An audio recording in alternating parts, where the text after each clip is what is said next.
The rise of political fascism has always been one of my interests.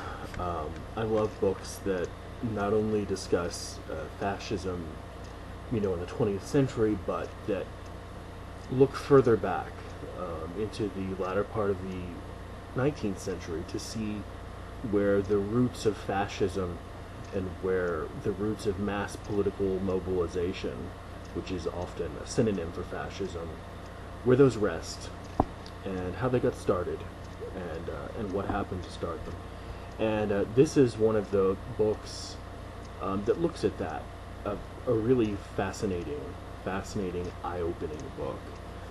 It's called The Politics of Cultural Despair, a study in the rise of German ideology by Fritz Stern. And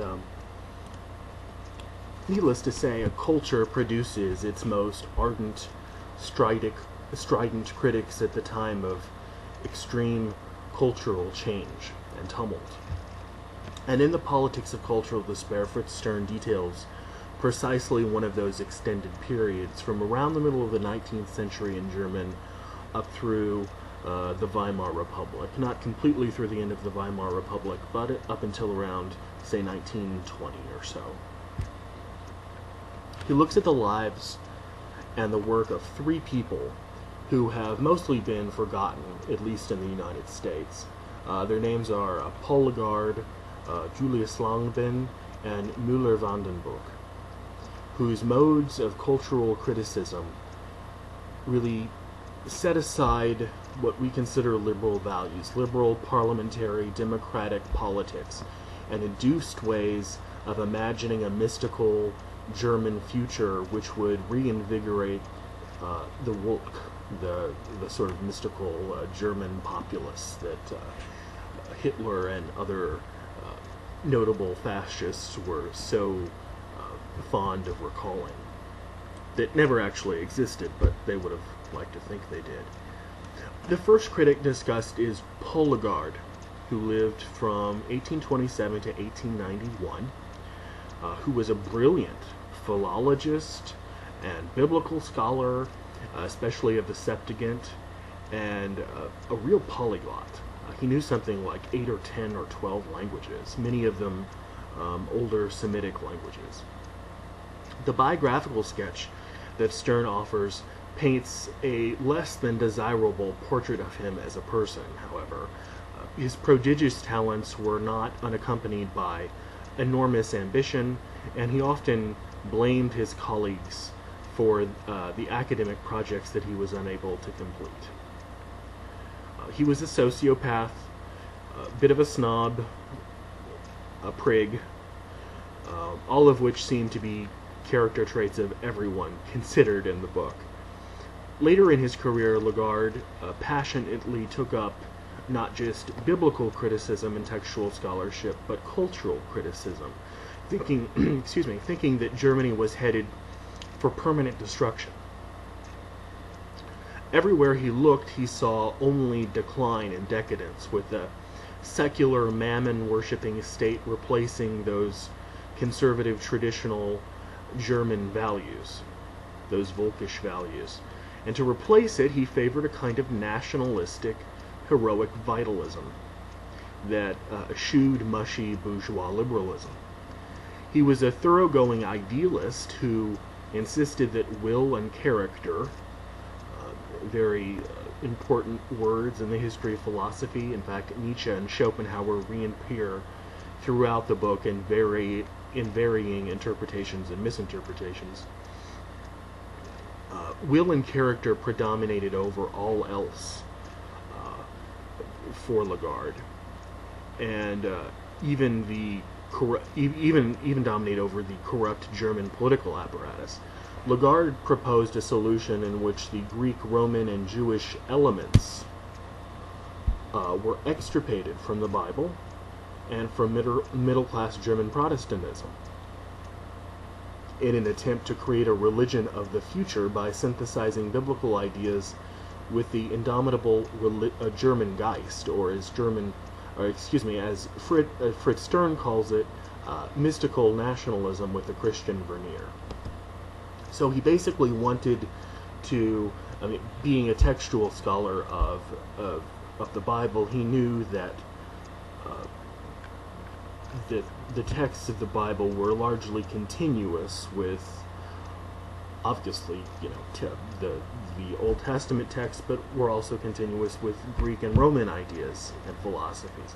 And what he wanted to do, as if you could do something like this, was just cut out all those Greek and Jewish and Roman parts, and then you'll be left with the heart of what German Protestantism should be.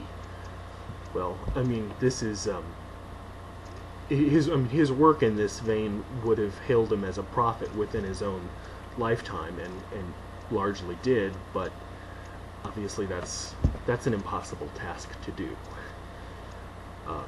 Julius Langbehn, the next critic that Stern considers, had many of the same critical concerns, and tried to suggest art as a fundamental savior. His 1890 book, which is usually translated into English as Rembrandt as Educator, proposed Rembrandt as a kind of salvific figure who could reteach Germany what true art really was, especially its power to save obsolescent German culture. As Stern says, he had sought a national rebirth through art, but art he regarded as synonymous with mysticism and hence a form of religion.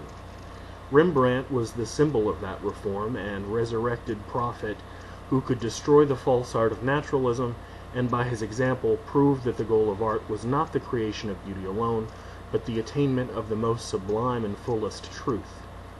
In the search for that truth, Langbehn believed art and religion coincided, both alike mediating between man and the divine.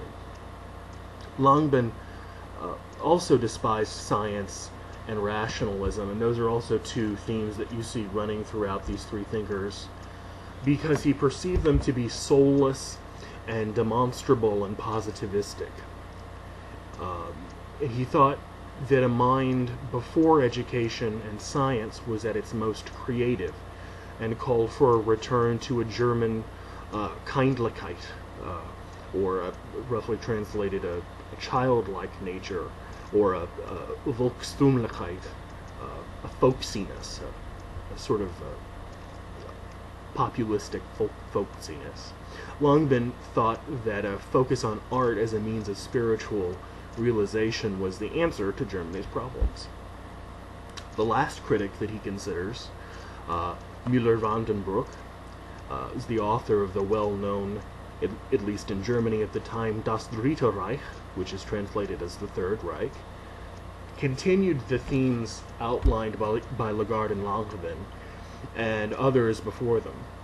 He idealized the mores and folkways of Prussia, thinking them better than the decadent ones of Germany, and many of these ideas, perhaps contrary to what Müller actually wanted, led to the mythical idea of the Third Reich, taken up by Hitler. In the face of Germany's staggering and unexpected defeat in World War I and the harsh impositions of the Treaty of Versailles, Müller turned himself to the creation of a group of soi-disant Jung Conservativen, or young conservative revolutionaries, who wanted Germany to return to her former greatness. As Stern says, after Versailles, after the vindictive measures of the victors and the submission of the vanquished, Müller's long-standing hatred of the West as the repository of all that was old and putrid acquired specious justification. The bourgeois life and the liberal ideals had been equally loathsome to him, and his fight against both now engaged his heart and mind, and won for him a large political audience. In his espousal of a pro-Russia foreign policy, and in his vision of Das Dritte Reich, the Third Reich, he was devising new means to implement an old hope, to tear Germany from its western course. Less politically extreme than the other two critics, although it doesn't really sound like it, does it? He attempted a kind of quasi-Hegelian dialectical synthesis to bring out his personal political utopia, so he did really apply a thoroughgoing philosophical method to do what he wanted to do, but that doesn't really make the content of his thought any less odd sounding to 21st century ears. In the last chapter, which is called From Idealism to Nihilism, Stern synthesizes all three critics and compares their ideas to other predominant figures of the time, including Darwin, Nietzsche, and inevitably Hitler. This book is really spectacular, and had it not been for Stern's constant implication that the critics' scholarship and their sociopathic egotism were somehow somehow connected, I would have give it an even stronger recommendation. But for the insight that it gives into the birth pangs of mass mobilization in politics and fascism, spectacular book. It is almost as if he wants to tell the reader that they are bad cultural critics because they were bad people, which for the most part they certainly were. This commentary, which can come across as ad hominem in its excesses on Stern's part, does detract a bit from his otherwise spectacular scholarship. But again, I recommend this book wholeheartedly for anyone who is interested in what it has to say. His book is a fascinating tool for understanding pre-World War I German cultural and social ethos. All of these critics saw the gradual undoing of a Germany that they knew and that they loved, and then saw it replaced with a more secular and urban country whose modern institutions, like education, science, and parliamentary democracy of the Weimar Republic, they grew to hate. They all suffered from a staggering ignorance of political reality and despised practicality and utility. Their idea of the perfect Germany was religious, immediate, irrational, anti-empirical, and intuitive.